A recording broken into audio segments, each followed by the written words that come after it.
The old school on Clippin Road had been closed for 15 years. The city council had decided to shut it down due to declining student enrollment. The heavy wooden doors were chained and padlocked. The windows were tightly boarded up. The children were sent to the new school on the other side of town. But a few years later, neighbors started reporting strange things. The first report came from an elderly farmer named Sven Johansson, whose property bordered the school grounds. He told the local sheriff that on clear nights he could see a faint yellow glow coming from behind the boards on the second-floor windows. Like candlelight, he said, or an old oil lamp. The sheriff went to check. No one was there. The chains were still in place. The padlocks were untouched. The second report came from a taxi driver named Lars Ekman, who passed by late one night on his way home. He swore he heard children's voices coming from inside, singing, chanting in unison. Like they were reciting their lessons, he said. He stopped his car and listened. The sound suddenly stopped. Dead silence. The third report was the last one. Two teenagers named Jonas and Eric had snuck onto the property on a dare. They wanted to see if the old ghost stories were true.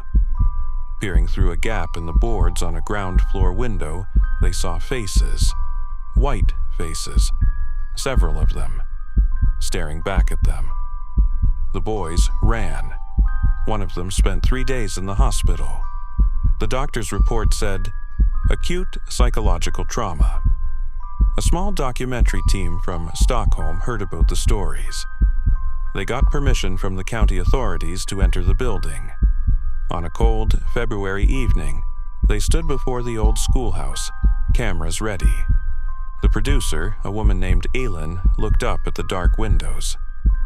"Do you believe in this stuff?" she asked the medium standing next to her. The medium, a quiet man named Mikko, didn't answer right away. He just stared at the building.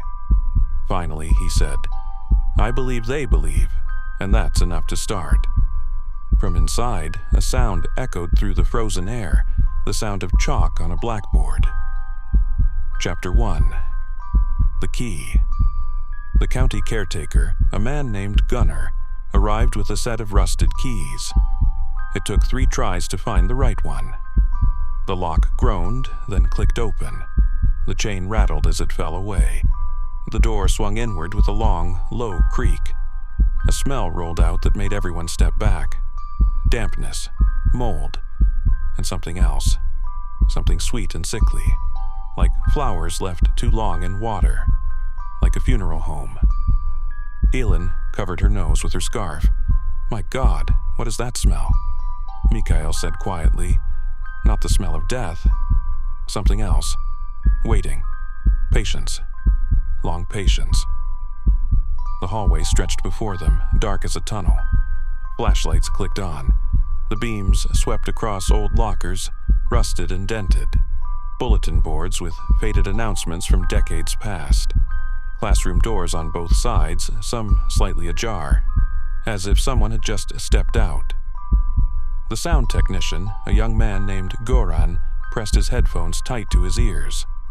"I've got something, static, but underneath, whispers, can't make out the words." Mikael closed his eyes. A long moment passed. Then, children, many children, but not just them. There's something else, someone else, watching, waiting, keeping them here. Elin, keeping who? Mikael opened his eyes. The children, someone won't let them leave. From the end of the hallway, a sound came. Steady, rhythmic, like footsteps. But not shoes, something harder. Wood on stone, tap, tap, tap, coming closer. They aimed their flashlights toward the end of the hall. The end of the hall was empty. The sound stopped, then started again. Behind them. They spun around, no one was there.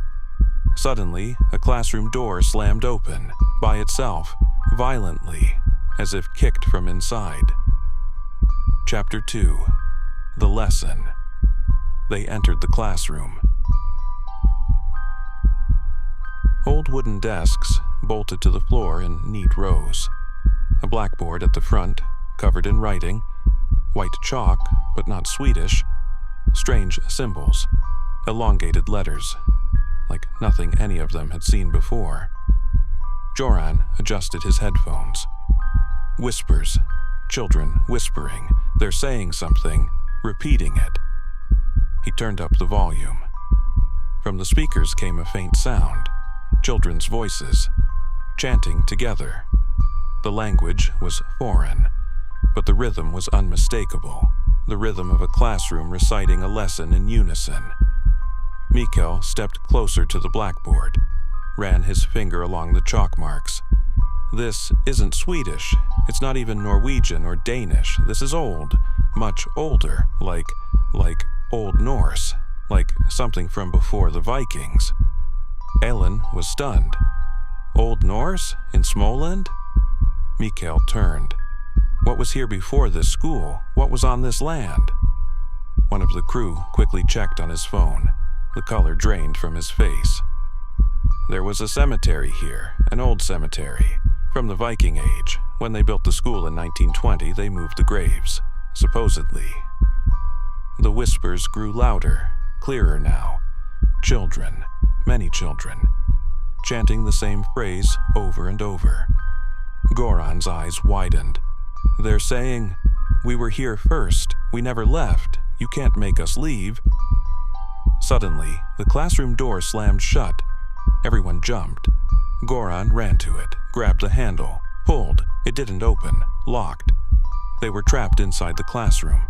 The temperature plummeted, their breath misted in the air, and from the hallway the tapping started again. Closer now, much closer.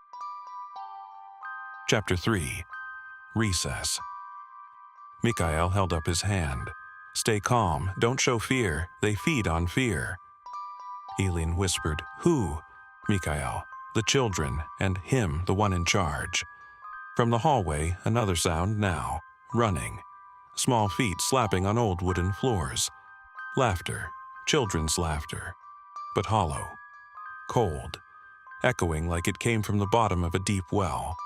The door handle turned, by itself. The door swung open. The hallway was different now, misty, glowing faintly with a pale, sickly light. And in that light, shapes moved, small shapes, children running, playing. One of the shapes stopped, turned, looked directly at them. It had no face, just an oval of pale flesh where features should be. But Elin felt its gaze like a physical weight. It tilted its head, curious, then raised a small hand, beckoned. More shapes stopped. More faceless children, all turning, all looking, all beckoning. Goran screamed, "I can hear them. They're saying, come play with us. The teacher won't mind." One of the cameramen, a man named Olaf, couldn't take it anymore. He ran down the hallway, away from the children. Elin shouted after him. Too late. He reached the end of the hall, grabbed a door handle, pulled it open. Behind the door was not the outside. It was the same hallway, the same children, the same faceless stairs. Mikael yelled, "Running won't help. You can't escape them. This is their place, their rules." The children moved closer. Now you could see details. Old-fashioned clothes, patchwork dresses, suspenders and caps. Clothes from 100 years ago. 200 years ago. Faces smooth and blank as eggs. The sweet, rotting smell was overwhelming now. The smell of old graves, old grief, old anger. And from the far end of the hallway, a new sound came. Tap, tap, tap, louder, heavier, angrier. The children froze. Then, as one, they moved aside, pressed themselves against the walls, made a path. At the end of the path, a figure emerged, tall, thin, dressed all in black, a wide-brimmed hat shadowing its face, a long wooden stick in its hand, a pointer like teachers used a century ago.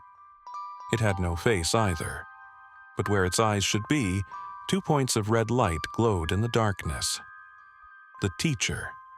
It raised its pointer, pointed at the documentary team.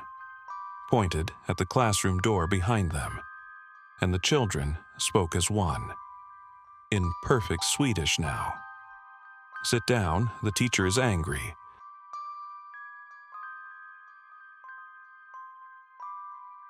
Chapter 4. Punishment.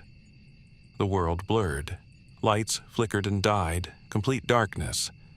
Then, slowly, light returned. A dim, yellow glow, like old gas lamps. They were in the classroom again, but it was different. Clean, new, the desks gleamed with fresh varnish. The blackboard was spotless. And behind the desks, children sat. Real children, with faces. Pale, serious faces. Dressed in old clothes from another time.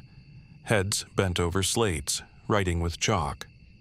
At the front of the room, behind a massive oak desk, sat the teacher. Its face was still blank, but now you could see a mouth. A thin, lipless line that curved into a smile. It raised its pointer, tapped the blackboard behind it. On the board, written in perfect cursive, "Today's lesson, no one leaves." Ellen tried the door, locked, solid, immovable. Mikko stepped forward. "In the name of the living God, I command you to release these children. They are not yours to keep." The teacher laughed, a dry, rustling sound like dead leaves skittering across pavement. "God? God forgot this place long ago. These children are mine. They always were. They always will be. And now, so are you." It rose, walked around the desk, taller than any man had a right to be. Its pointer tapped the floor as it moved. Tap, tap, tap, closer, closer. The children chanted softly, sit down, punishment, punishment." Aylin felt something touch her shoulder. She spun around. One of the children stood behind her, a little girl in a white dress. Her eyes were black, all black, no white, no pupil, just endless dark. The girl smiled, opened her mouth. A child's voice, sweet and terrible. "The teacher says you were bad. The teacher says you have to stay after class. The teacher says you have to stay forever." The room began to spin. The walls warped. The ceiling stretched upward into infinite darkness.